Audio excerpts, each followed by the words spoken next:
we played a total of 18 Briar mirror matches out of the 30 rounds of Swiss. And of those 18, we lost one.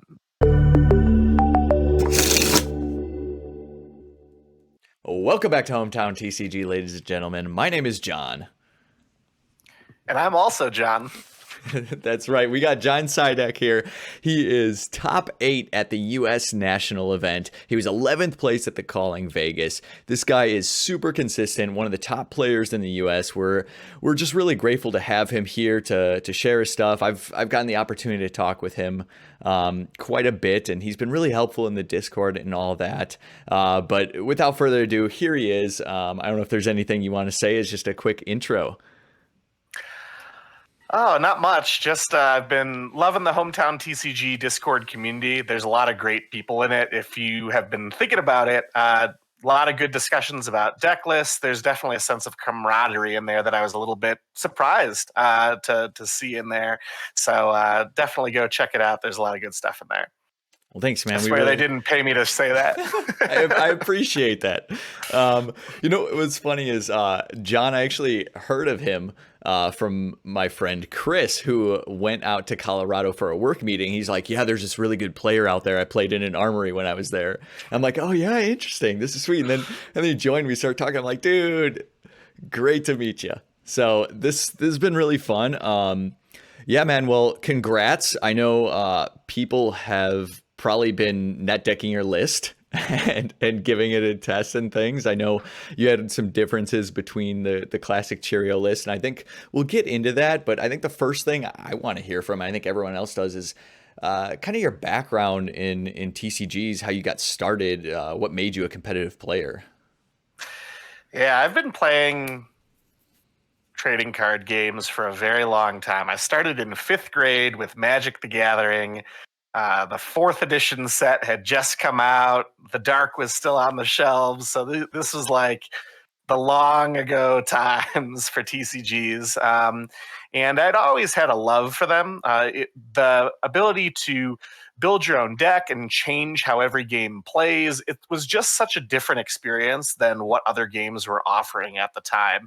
Chess was fun, but it was always the same game. There was no spice to it that trading card games had. And I tried a bunch over the years: Legend of the Five Rings, the original Decipher, Star Wars TCG. I played the World of Warcraft TCG, Spoils the TCG, all of these different card games over time. And I always tried to be competitive at them. Went to some Pro Tour qualifiers and Grand Prix, made some day twos, made some cashes. Never was like a super serious grinder, but I always had a love for them. And I got into Flesh and Blood. I'd just been kind of watching some videos. I think I watched a Rudy video one time, and he kind of did his plug for this for Flesh and Blood, and I was like, this guy plugs everything. I don't know how much I want to get into a new card game, but I had an opportunity to play at a Learn to Play event hosted by Joey Snart, who's a Colorado local. And the game, it just played so great. It felt as though a lot of the random variants that existed in other card games, you still had that spice, that thing that made it different from a game of chess, but good players could consistently win. And even when you had some bad variants, it wasn't the same level of bad variants in some other card games that I'd played. Both players got to play the game. Both players got to play cards, defend with cards, have an interaction. And that was what really drew me into the game. That plus the organized play program. I mean, the fact that LSS was committed to in-person card games rather than yet another digital clone really separated Flesh and Blood for me from other new offerings on the market. And it was clear they had a lot of game experience. The cards looked fairly balanced. The meta was interesting. There was a lot of different competitive heroes, and it really pulled me in and kind of went from there. But I've been talking a lot. Dude, I think you just perfectly summed up everything I've felt. I didn't have as much experience as you did, but man, just that was really great. Just that spice. I know what you're talking about. I love that. And you talked a little bit about the Learn to Play event. I know you guys have a pretty big community out in Colorado, right? Yeah, definitely, and it's growing every single week. I'm one of the owners of the Flesh and Blood Colorado organized play Discord, and we have 200 people Hmm. in it that are all various. Like you got store owners, you got people that just picked up the game yesterday. You have a bunch of people that went down to nationals. Big call out to the Colorado crew. We went to Hibachi together, and I won't say we coaxed a commotion, but there was a little bit of a stir there.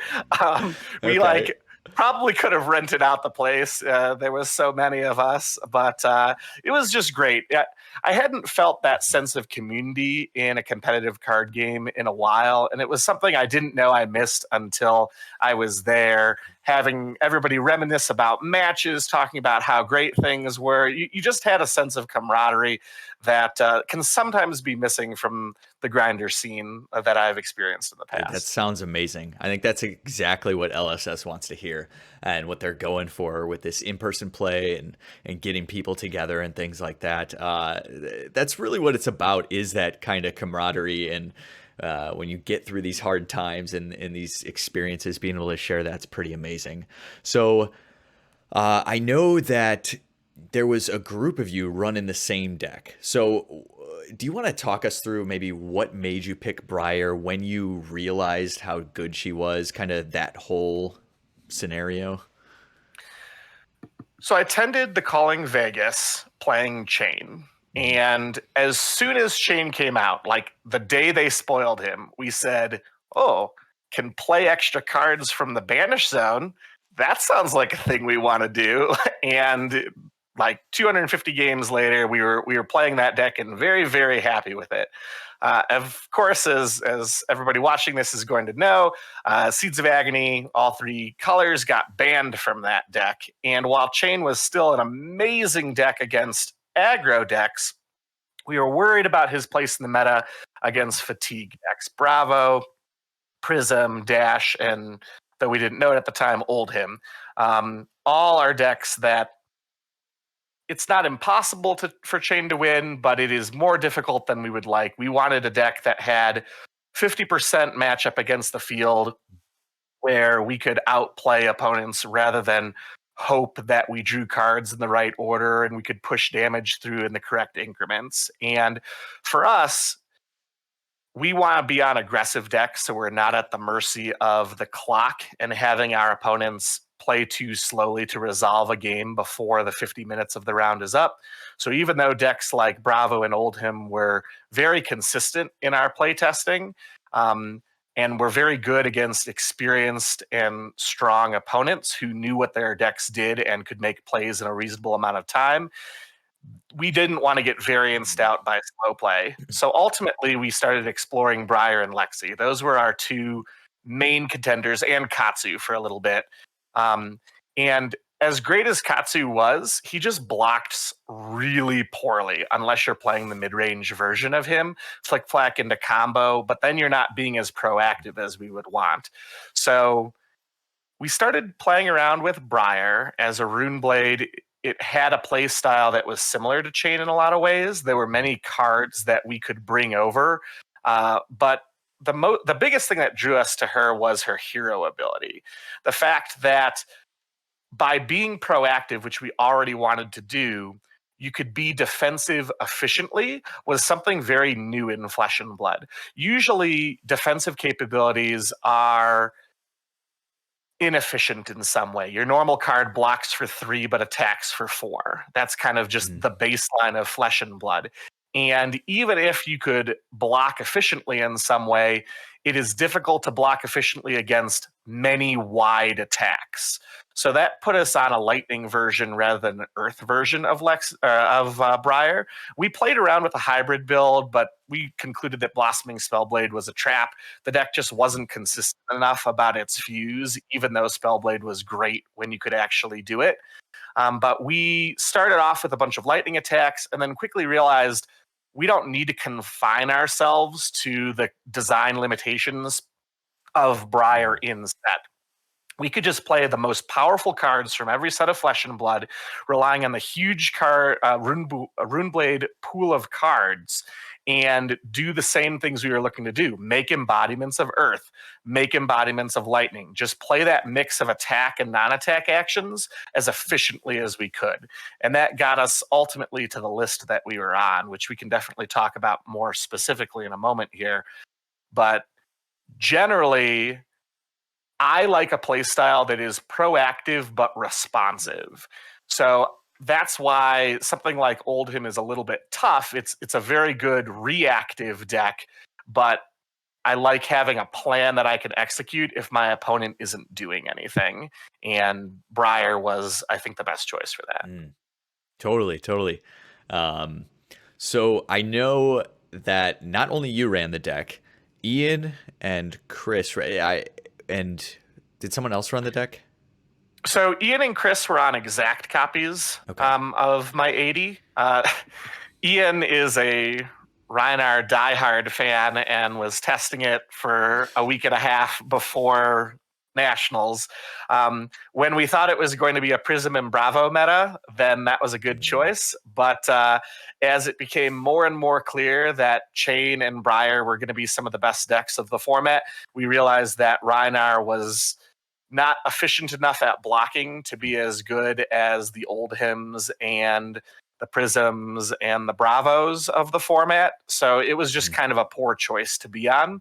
So he decided to switch to the deck 2 nights before the tournament. Oh, man. And Chris is a diehard Dash player and really wanted to be on a super controlling version of Dash that once again punished the Bravos and the Oldhims of the format by getting a very good item defensive plan and just fatiguing people out while having a good item end game.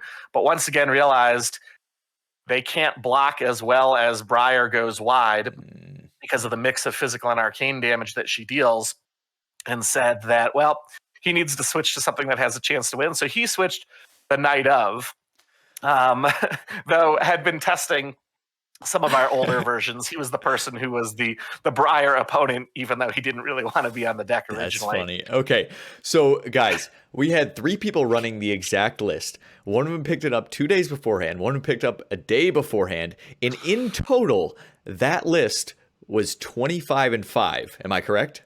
That is correct. 25-6, I guess, if we count the top 8 loss that I had to Mr. Feng, who was the calling winner of Cincinnati and made finals. But 25-6 between the 30 rounds of Swiss and 1 round of top 8. Mm-hmm. Wow, man.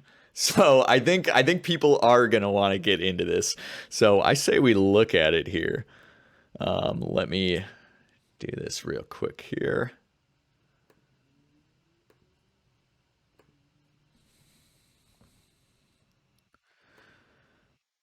All right. So we got this pulled up. How do you want to go through it? Do you want to talk about side deck choices? Do you want to talk about just card by card? Well, there's a few cards that are kind of core to every list, and just by nature of being Lightning Briar, I can go through them pretty quickly. So, Arcanic Shockwave, Ball Lightning, Electrify, Red, Enlighten Strike, Entwine Lightning, Lightning Press Red, Lightning Surge, Nimbleism, Red Plunder Run, and Snatch of the cards that are currently displayed on the screen, and Ball Lightning Yellow are all pretty standard. I think all of the 5 Briars that made final ran these cards.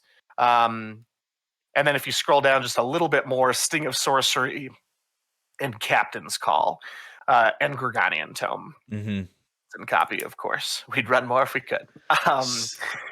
Those cards are just the core package. The ultimate job of these cards is to go wide at as cheap a cost as possible and present as many 4-power attacks as possible. The reason why, and the reason that Briar does better than some other decks like Bolton, is that she has such a wide card pool of both generics and Runeblade specific cards that she can afford to play attacks that swing for 4 in all these slots. And the reason 4 is important is unless it's a defense reaction like Sink Below or Fate Foreseen or something like that, your opponent just can't block your cards with one card. It has to be a card plus equipment or a card plus an already developed resource like a Spectral Shield. And as a result, you're leaking damage on these cards. 1 point of damage, but even more importantly, getting an embodiment of Earth. Those embodiments are what make this deck function. And a lot of people, including the announcers of the top 8, had mentioned that Briar just wants to go fast and get in as much damage as possible. And to some extent, that's true. But the real reason people are aggressive in Flesh and Blood is because it's more efficient to be aggressive than it is to be defensive. And in Briar, the opposite can often be true. If you have 3 embodiments of Earth and you have a Force of Nature in hand, and they come at you with, I don't know, Enlighten Strike for 7, choosing the +2 mode, you can block 6 out of the 7 points of that damage with a single card from your hand, which is a way better rate than any other attacking card in this deck can hope to ever achieve. So blocking there is incredibly efficient from a life total perspective, which will allow you to have pivot turns later in the game where you can just take 15 damage and say, whatever, I don't care. I was 20 life ahead of you. Now I'm going to put pressure back on. Yeah. So would you say that's a common pitfall of Briar players? They just attack too much and don't ever defend? Yeah, myself and the 2 other pilots that were playing this exact list this weekend, we had all talked about this going into the weekend, and we played a total of 18 Briar mirror matches out of the 30 rounds of Swiss, and of those 18, we lost 1. And the most common error that we saw from other Briar pilots is even when they had a fair number of embodiments of Earth, and we would see on their turn they would play non-attack actions, they wouldn't be blocking with them, even though they were highly efficient. You might have a Plunder Run in hand and 2 embodiments, and I come in with Snatch, and you just take it. That allows me to arsenal later, push through damage, create an embodiment, and you could have stopped all that. But instead, you're generating half an embodiment of lightning, and if I don't block you at all, you draw a card. So that kind of calculus is, I think, just a mistake and is reinforced by some of the lists that don't play good blocking cards. Wow, that is a great point, and I hope people have stuck around enough and did just skip to the end to see the list to hear you make that point. That's huge. So, looking at this thing, obviously you have the strategy behind it, but then just some other things that stick out to me. There are more blues in here than there were in the standard Cheerio deck that we saw leading up to Nationals. Would you like to talk about those or your strategy behind that? Yeah, definitely. So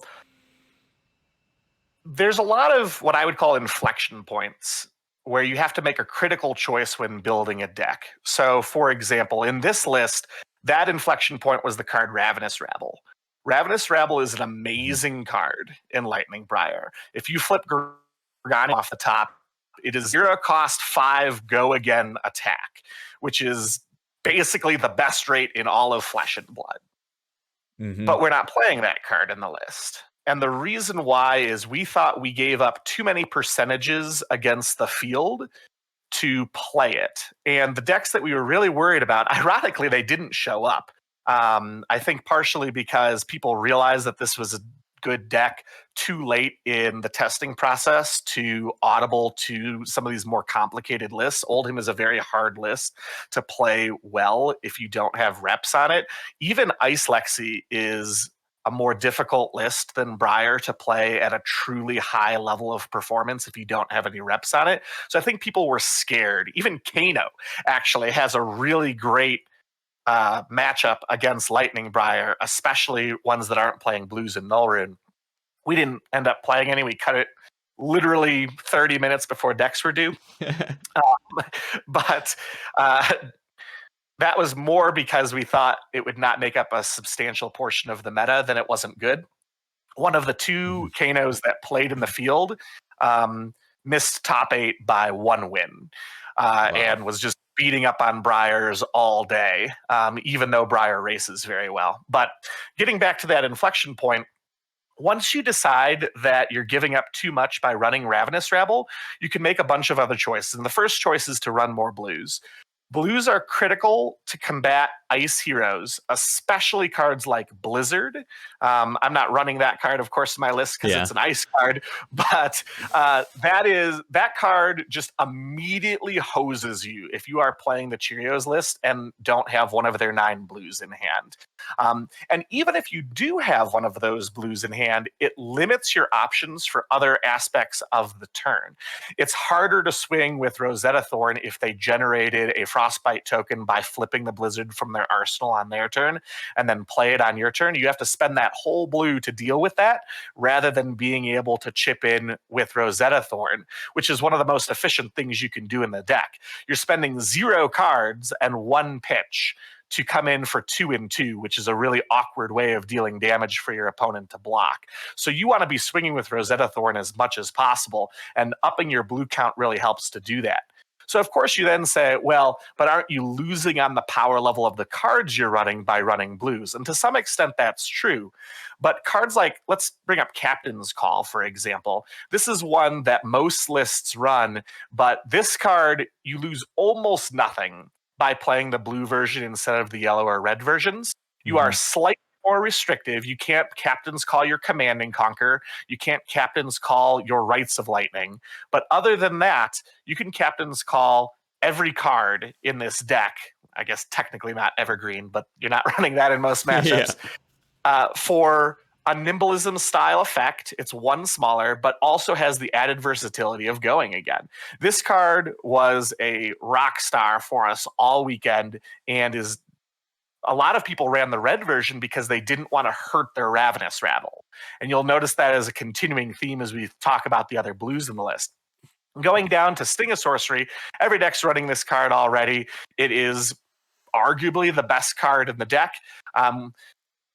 Its combination with Ball Lightning, especially if you get multiple Ball Lightnings, allow you to do truly ridiculous, unblockable things. Starting your turn with Sting of Sorcery into, say, Blue Ball Lightning, it pushes through 1 arcane damage, but even if they prevent the 1 arcane damage with a piece of Null Rune, you get to layer the replacement effects of the damage prevention from the Null Rune with the bonus from the Ball Lightning, and you end up forcing through 1 point of damage. Similarly, if you play 2 Ball Lightnings, you get to do that twice. So ultimately, it looks like 2 arcane damage off the first Ball Lightning, 3 arcane damage off the second Ball Lightning. If you're lucky enough to have a 4th or even 5th Ball Lightning from your arsenal, you in theory can do 4 arcane and then 5 arcane. And that's assuming they fully block out all your Ball Lightnings. So you almost play like a wizard on some of these turns. Tyler Horsepool's list played Flicker Wisp, which took it to another level of insanity. We found that card to be win more or very a high variance card, where if you drew it on the turns you had Sting of Sorcery, you would wreck your opponent. But if you didn't, it was kind of an underperformer. So we ultimately ended up cutting it. But it's very good on this same line. So those kind of cards. We decided to run the Blue Ball Lightnings because of their interaction with all of these other arcane damage effects in the deck. They became multiplicative. That's definitely something we didn't see in other lists. You got to run 9 here. Yeah, just we wanted those more chances of having those really wide turns. And Blue Ball Lightning, it's a really annoying card to block. If you're playing against something like Chain, where they have lots of armor, then they can block it with their armor, but their armor is already really overworked with all the 4 attacks in the deck that they can't always block it. And being able to punch through 2 points of damage, I know it reads 1, but it's basically 2, and generated Embodiment of Earth is really all you want to be doing. If you're doing that, the card's doing its job. So briefly talking... Oh, yeah, go ahead. Yeah, I was just going to move on to this bad boy right here. Yeah. So Force of Nature, I know there were some other of the Briar list that made top 8 that ran this card, but this card was criminally overlooked throughout the weekend by the vast majority of Lightning Briar players. Earth Briar, yeah, it's obvious. With my channel Mount Heroics, I want to be running this card that causes me to draw bonus cards for every time I attack the rest of the turn. But a lot of Lightning Briars say, well, how do you fuse this? Your only Earth card in the whole list is Evergreen, and that's not really a card that you run in most matchups. So how do you fuse? And the answer is you don't. This card is good enough if it had no text box and all it did was a blue that defended for 3. The reason for that is there are many times where you just want to be blocking with your non-attack actions for reasons I talked about earlier in the interview. And being able to do that at a starting rate of 3 is really amazing. You only need 1 embodiment of Earth to be able to fully block opposing Briar's 4-cost attacks, which is normally something that takes a defense reaction to do. But it has the added benefit of having a text box and a fairly relevant that.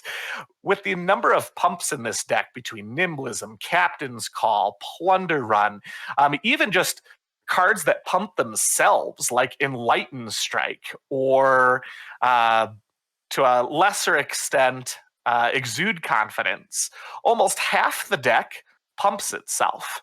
And that causes the Force of Nature to be live. You can also do trick plays where you start with a Force of Nature and then play a card like Snatch. You have one last card in your hand. Maybe it's a red Plunder Run. And you have no way of actually pumping the Snatch's effect. But your opponent will say, well, this attack doesn't have Go Again. And if he does have Lightning Press or Razor Reflexes in their hand, I get blown out because he's going to draw 2 cards and get Go Again if it's Razor Reflexes. So they have to respect it and will often block for 7. And then you could just calmly arsenal your red Plunder Run and pass to their turn. So it's that obviously won't work necessarily at every local armory event that you're at, but when playing against good players, especially players that have your list, those kind of plays can be really strong. Mm-hmm. And Force of Nature was really an overperforming card all weekend. And I think as people try it out, they will see why it was in the list. Oath of the Arcanite actually is sort of similar, just less good. This card comes in for decks that are going to try to get you with Frostbite. Having an extra blue is very helpful, but it also blocks really well. It has that 3 block value that allows you to block arrows. You can block a Frostlock with this card even when it's pumped very easily without having to pay the extra cost that defense reactions would have to play. So cards like this are very good against Oldhim and Lexi. Yeah, and then man, these are pretty cool. I will tell you, like the Force of Nature, that same thing happened to me. Exactly what you said, where I had to overblock. This thing was just so threatening coming in my face. We tested out your list the other day, and man, it's a force. I'll say that. So let's see some of the others. Some of the other cards. So I won't go through, like all the reds here. I don't know if there's anything else. Maybe like there's 1 or 2 other specific cards that you really like. So the only card in the main deck, well, there's 2 cards in the main deck I want to talk about in the reds, and then we can some of the sideboards. So Razor Reflex is a card that maybe one of the other Briars in top 8, but not very many were running. And this card was another overperformer this weekend. Going back to those inflection points, once we made the decision that we were going to be running more blues, it opened up a whole world of cards that wasn't previously available to list. 1 costs. It is so hard to run Razor Reflexes in your list if you're running 9 blues, because it's a terrible card if you have to pitch a whole card to do nothing but play Razor Reflex.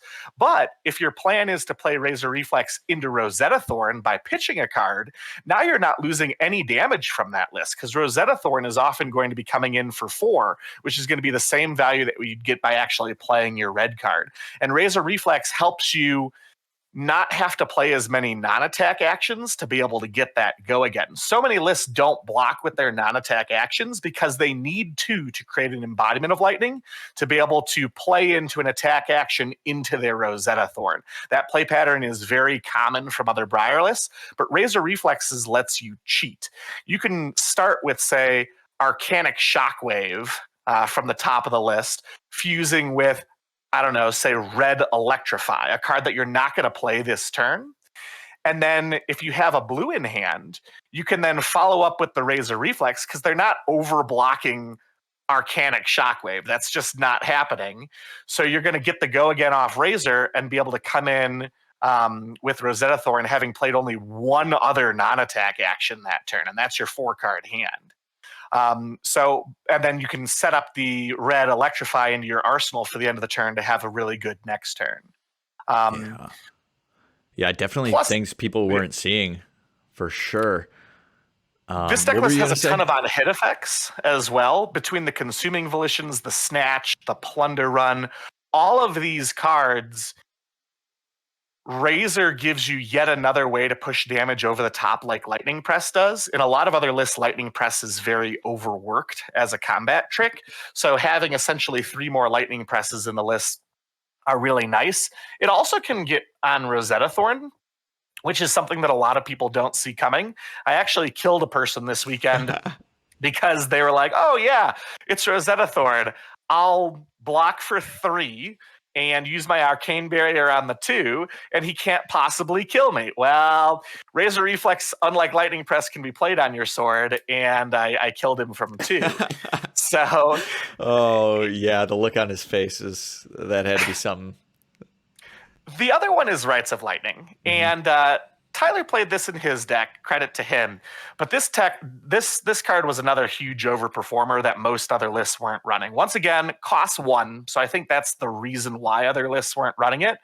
But almost none of my opponents this weekend that were Chain or Briar ran even a single point of Arcane Barrier. Mm-hmm.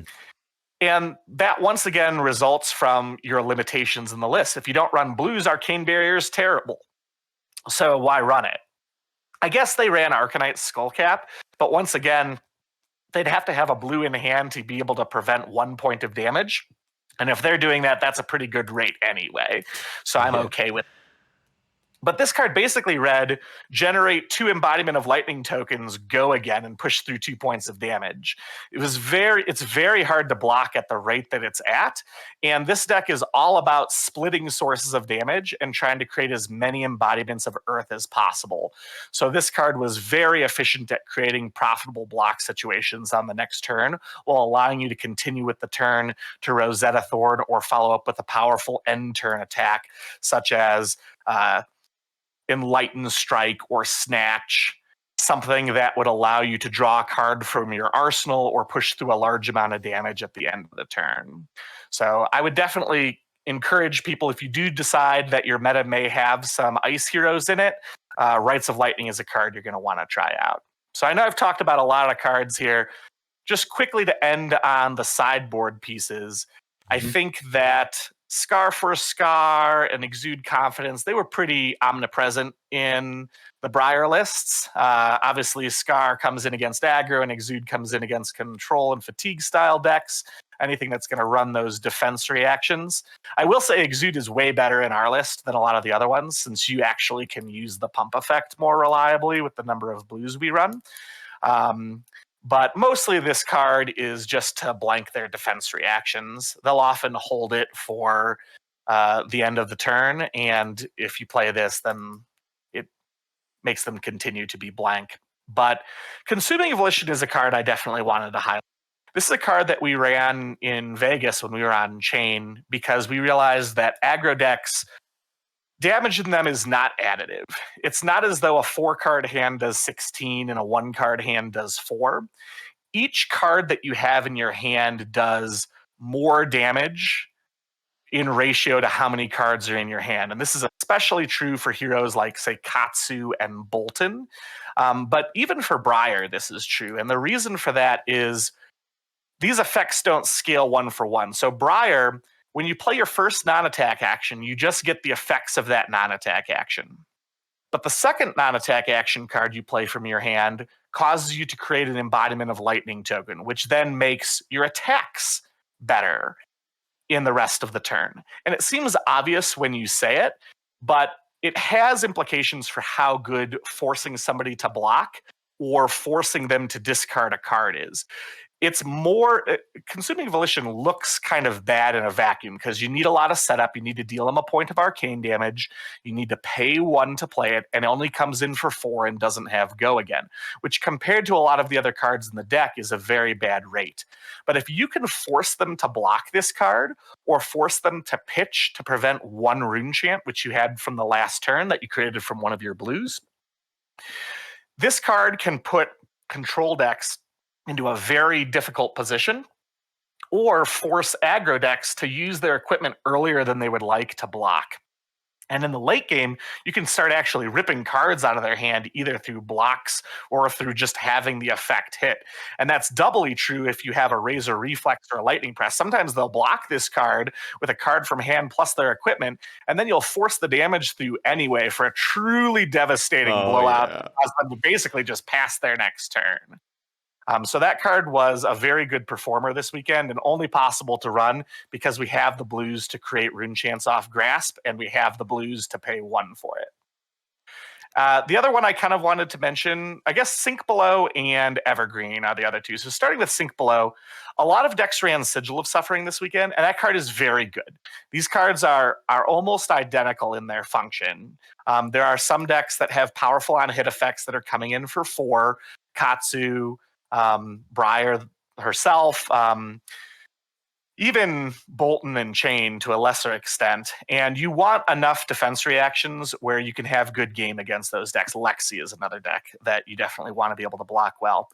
But the reason we played Sink Below over Sigil is the way Briar loses is she draws 2 all non-attack action hands in a row.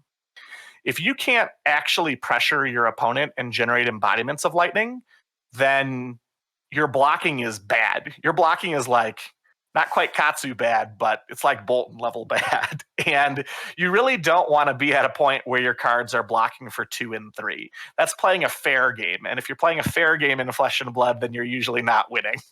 And Sink Below helps you break those non-attack actions apart, get rid of your worst non-attack action, and try to get another chance to draw into an attack action.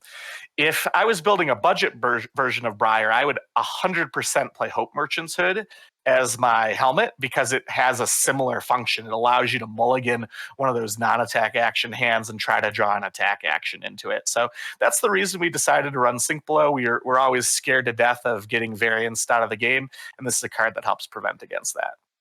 Awesome, man. And then I know you said Evergreen. Evergreen was our concession that fatigue decks still do exist in this format, and sometimes they will have the right combination of cards to block you efficiently. This card makes it so you will essentially never get fatigued and is easier to play with the number of blues we have in our deck. This card is also great against Prism. It has a 7 power, so it can pop their heralds. So I actually played against a Prism. I wasn't sure if they were aggro or control, so I played a hedge strategy.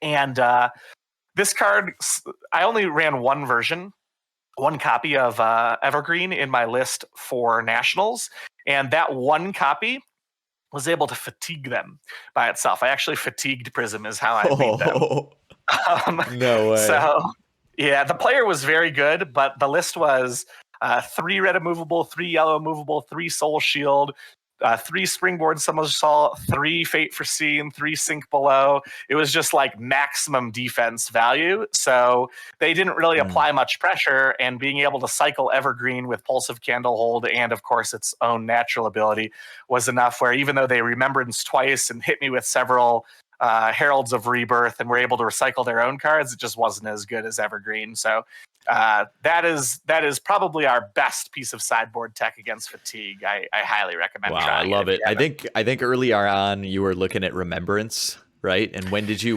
realize this card was the meat? So we ended up running 1 Evergreen and 1 Remembrance for the Nationals list. Okay. And afterwards, after that one game where I didn't board in the Remembrance because I wasn't sure if they were aggro or control, because it's terrible against aggro, of course, we realized Evergreen is all you need. If I can fatigue that deck with a single Evergreen in the deck, then let's just go up to 2 and not worry about the Remembrances, which are bad in the aggro matchup. I love it. Sweet. Well, I have one more question here about this list, and that's the Crown of Seeds. This is an anti-fatigue card. Mm-hmm. So it does a few different things. It is much too slow to run against 90% of what the meta ended up being with all the Briars and Chains and Katsus and whatnot. But against fatigue, where you have a little bit more time and pitch stacking the bottom of your deck is much more important, being able to avoid a CNC and hide what cards you're putting on the bottom of your deck while also preventing a little bit of damage is really good. This card also works like a poor man's Hope Merchant's Hood, or maybe a rich man's Hope Merchant's Hood, as the case may right. be. But it allows you to, on your turn, activate it and get one more draw to try to bail yourself out of an all non-attack action hand, which is the way decks like Oldhim can often get back into the game. If you give them a chance to cast Oakenhold in the end game, it can be really rough. But this card makes sure that you keep the pressure up, so they have to keep blocking. Yeah, I love it. Love it. Okay.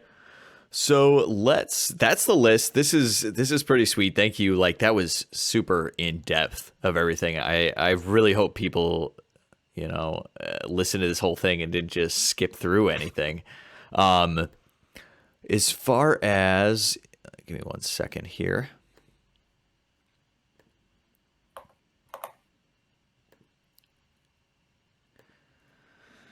All right. So if you were to make any changes in either deck or strategy moving forward, you talked about the Evergreen. Is there anything else you would want to mention? The 2 cards that I would want to try in the list would be Arcanic Crackle. It has sort of a similar strategy to Arcanic Shockwave. It comes in for 3 and provides 1 point of arcane damage, which is really good for pushing through split damage to create embodiments of lightning, and Weave Lightning. We originally weren't on Weave Lightning because the deck ran a very high number of generic cards, and we wanted the consistency that Nimblism and Plunder Run provided. But we think that it may not be an either-or decision. For the times that Weave Lightning is bad for your hand, you can just block with it, because we often find ourselves blocking with a lot of non-attack actions. And if they just provide no pressure and they just draw a pass sort of thing, Weave Lightning may not be the best, but you can always Arsenal it instead of something like Plunder Run and set it up for a later turn. Those would be the 2 cards I think that we most were considering. But we needed more testing to get them in. We knew the list that we had was strong, so we didn't want to switch things up by trying too many other cards. But really, the deck was pretty tight. Yeah, well, it felt good in the little games that we tested it. Obviously, it performed super well for you and Ian and Chris. Super impressive there. What's next for you going forward? Are you taking a little time off? Or are you motivated to, what is it? I'm definitely taking a little bit of a break, probably a 1 to 2 week break from FAB. We did a lot of testing and prep for Nationals. But as soon as LSS tells us what's next, we're going to start prepping for that. Got to have Worlds or Pro Tour, or let us know what's going on with organized play in 2022. And if you build it, we will come. Mm-hmm. Yeah, I'm sure they've got some big announcements coming up. Do you think you're going to stick on Briar? Or is it... I mean, if they don't ban it, I mean, who knows? Pitchfork's out already. I do think good answers for Briar. So if Briar continues to be such a large percentage of the meta, we have a pretty spicy Ice Lexi list that I think is a pretty hard counter for Briar, but also doesn't just instantly lose to the rest of the field. We just didn't anticipate that there would be such a change in the meta from just 1 week. Like the fact that 31% of the decks that were registered at US Nationals were Briar of some flavor was surprising even to us. We thought that it would be similar to chain numbers at Vegas, where it was about 20% of the meta, slightly more than Bravo, and that it would put up good conversion rate to day 2 in top 8. But we didn't anticipate that it was 150% more than that. It just blew us away. If we would have known that, we might have even been on a different list, as crazy as that is. Dude, it's insane. It was like a week or two beforehand, murmuring started happening, and then all of a sudden, everyone knew Briar was amazing, and we're all gonna play her and stuff. Really crazy how that came together. But you guys have been testing it from the start, and you were obviously prepared. Yeah, I love it. So, yeah, I mean, is there anything else that you would want to add to this? Anything you didn't talk about that you want to share? I'm excited for the supplemental set. I think that'll shake some things up. I'm looking forward to other heroes getting some strong cards. I think the good news is that right now, Runeblade has a much larger pool than some other heroes, and a supplemental set will even that out, even though Runeblade is getting some cards in it. Proportionally, they will not maintain the same advantage of breadth that they have for the choices. And I think that will help equalize the meta, or at least I hope it will. Exactly. PvE, hopefully that's a thing. I think James White said that it's coming. I think that'll be great to push casual play. I'm looking forward to being the villain at some of my local events if that's how they decide to do it, and play whatever the monster of the PvE version is. I think that'll be fun. Yeah, Louis has been pushing that for a long time, and I'm with him on that. And I would love it to be similar to what you're saying, like someone can pilot the villain and not just like a randomizer that decides what they do. I think that would be so much fun. I love that sort of thing. We had a discussion previously about some like legacy games and stuff like that. Yeah, that would be fun. I think that LSS would be doing some great advertisement for their product if they had some kind of legacy style game where you show up to the equivalent of an armor event once a week, and you and your team of adventurers go against a preset threat, and then at the end of that you get your loot, which is some kind of piece of equipment that's only usable in PvE. You can only get it through doing that in-store play and coming out with your buddies and defeating the boss. Maybe there's some new slots. Maybe there's some like ring slots and some kind of like amulet slot and some like bonus slots, right? That way people still have to buy your other cards, LSS, but there's a little bit of an extra incentive to go out and actually play in the flesh and blood with other players in a unique format that allows you and your friends to work together rather than against each other. I love that collaborative play. And I love, I hope that PvE will be a good outlet for people that maybe aren't quite as competitive, but still want to do that in-store play.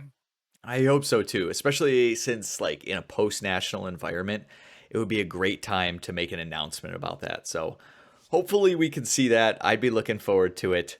But man, this was just so much fun and so insightful. I think people really just got a treasure trove from what you had to share. So thank you for being willing and open to share that. We really appreciate that. Yeah, I'd love to come back on, hopefully after a new deck and a new hero and a new, hopefully good performance at some other event to talk things through. So looking forward to maybe talking with you in the future. Yeah, well, we will definitely do that when you have your nationals win or your worlds win. I'm looking forward to that. But until then, my name is John. And my name is John. And we'll see you next time.